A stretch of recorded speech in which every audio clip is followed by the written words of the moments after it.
أنا إنجنير ياسين محمود عيسى أو كميدا إنجنيرada شركة نواكو وقابلسن بمعالنتا maanta sayidkan waxaan ugu soo booqday arday ka socota jaamacadda Boosaaso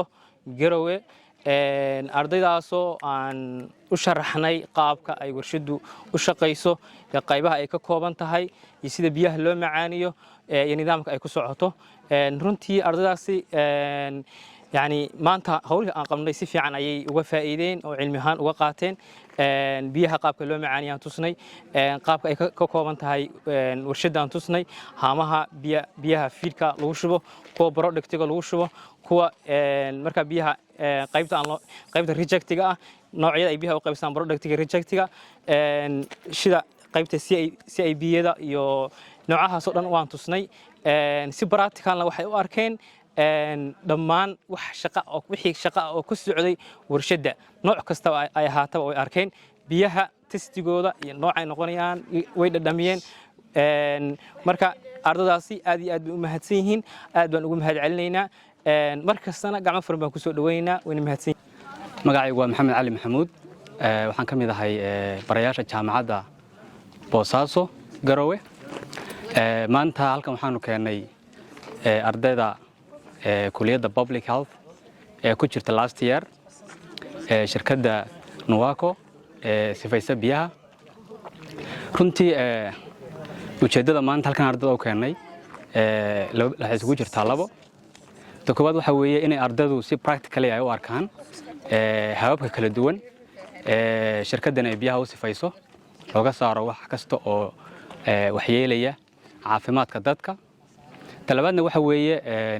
biyaha oo runtii anaga muhiim noo ah ka kulliyad ahaan kulliyadda public health maadaama aanu ka shaqeyno caafimaadka bulshada biyuhuna ay yihiin waxa loo yaqaano mid ka mid ah waaxyaha ama componentska primary health care ama caafimaadka asaasiga ah waana la xaqiijin karaynin bulsho caafimaad qabta in la helo mooyaane biyo nadiif ah oo caafimaad qaba marka ardadana muhiim bay u tahay inay arkaan qaabka biyaha loo sifeeyo si insha Allah barito maadaama ay aanu nahay riximkii ama meeshii soo saaraysay dadkii caafimaadka bulshada ka mas'uulka noqonaya barito inay arkaan biyaha dadkan ma taqaanaa ama deegaankan uu cabo si hadhow insha Allah ay qayb uga noqoto ama ay background fiican ay ka helaan sidii hadhow ay caafimaadka bulshada ay u hagaajin lahaayeen marka runtii si qurux badan bay nagu soo dhamaatay ardaduna waxay arkeen oo si practically ay on the ground wixii ka jiray oo biyo sifayn ay u arkeen iyadoo loo tusay mid dhammaan hababka kala duwanaa ee biyaha loo sifeynayay runtii waa mahad celinaynaa shirkadda Nuwaco shaqaalaheeda iyo mas'uuliyiinteeda kalaba magacaygu waa Fawziya Cabdisalaam Cusmaan waxaan ka mid ahay ardayda Boosaaso University Garowe Public Health last year ku jira maanta waxa halkan loo keenay Nugaal Water Company waxaan loo keenay practical oo ay noo keeneen macallimiinta kuliyadda maxaan ku raday public kuliyadda health iyo macallimiinta kamid ah macallimiinteeda saan u aragno si u shaqeeyaan biyuhu maadaama maadooyinkeena maada kamid ay tahay water hygiene and safety oo aan wuxuun practical uga qaadano wallahi markii meesha aan imaanaynay yani ma filanay shirkadda saa weyn oo ma sha Allah saa u qurux badan inay jidho aad baan uga helnay systemka iyo qaabka ay ku shaqeynayso saddex system bay ku shaqeysaa aan ka faa'iidnay nolol sheegay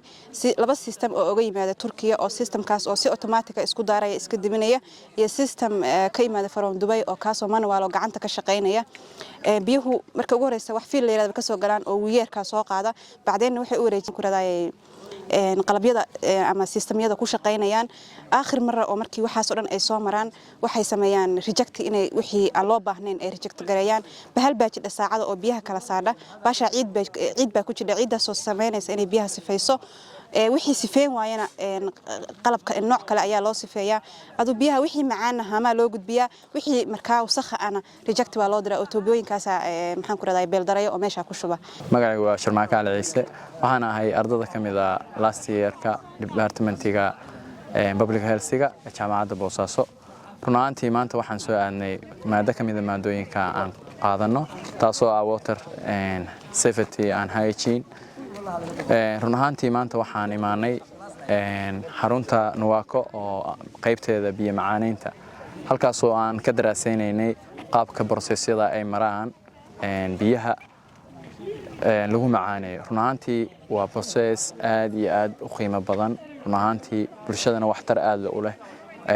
insha Allah waxaan rajaynaynaa mustaqbalka dhow markii ay barnaamijkaasi uu success noqdo runtii mid ay bulshada dhan ay aad uga wada faa'iidi doonaan runtii annagana maanta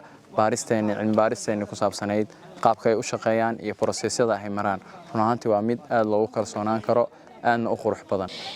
public health ahaan aad baan ugu faraxsanahay in biyo safety oo badqab ah in bulshada la soo gaarsiiyo waxaan raadinayna waxay ahayd safety-ga biyaha iyo dhibaatada ay leeyihiin markii ay macdanta ka soo baxay dhulka kaga imaanayaan marka waxaan ku raadinay waxay ahayd aan raadinaynay biyahan nadiif ma ahan laakiin hadda waxaan noo xaqiiqsatay in nadiif biyahan yihiin biyo bad qaba oo ay kiimikadii aynan lahayn oo kiimika yar oo aad u yar oo farsamaysan ay ku daraan dadna ay soo sii daayaan iyagoo barseesyada aad u fara badan soo maraan magacaygu waa Axmed Faarax Kilwe hormuudka kuliyadda caafimaadka jaamacadda Boosaaso waxaan ku faraxsanahay halkan maanta waxaan marti u ahayn oo la joognay in dhowr saacadood ah shirkadda Nuwaako gaar ahaan mashruuca biyo macaaninta oo aan waqti fiican la qaadanay maanta halkan waxaan ugu nimi annaga oo macallimiin ah iyo ardada public health-ga gaar ahaan sanadka ugu dambeeya aad baan ugu mahadcelinayaa injineerada halkan joogay aan ugu nimi si qurux badan bay noo soo dhaweeyeen aqoon badan ayay ardada iyo annagu aan ka faa'iidnay oo ah sida biyaha loo sifeeyo iyo sida loo macaaniyo biyaha iyo sida magaalada loo gaarsiin doono insha Allah biyo kharaar biyo nadiif ah oo macaan in badan baa reer Garowe waxay sugayeen inay helaan biyo macaan oo la cabi karo oo nadiif ah waxaan runtii mashruuca halkan maanta markaan nimi indhaha iyagu aad u soo jiiteen reer Garowena aan ugu bishaaraynaynaa in Ilaahay idankii dhawaan ay soo gaari doonaan biyo ku filan oo macaan oo nadiif ah oo la hubo oo bad qaba oo la cabi karo wax walbana oo adeega lagu qabsan karo oo lagu samaysan karo aad baan ugu mahadcelinayaa cid kasta oo mashruucan awood gelisay mashruucan ka fakartay mashruucan waqti badan iyo hanti badan gelisay sababtoo ah waxaan isleeyahay baahidii Garowe qabtay waxa ugu weynaa in ay hesho Garowe inay hesho biyo macaan magaalada dhaliisheedu waxay ahayd in biyo kharaar leedahay marka dhawaan waa u bishaaraynayaa bulshada reer Garowe waana hubaal insha Allah inay dhawaan soo gaari doonaan biyo nadiif ah oo macaan oo ay ku gam'aan insha Allah wixii hore ee ay soo mareenna ay kaga nastaan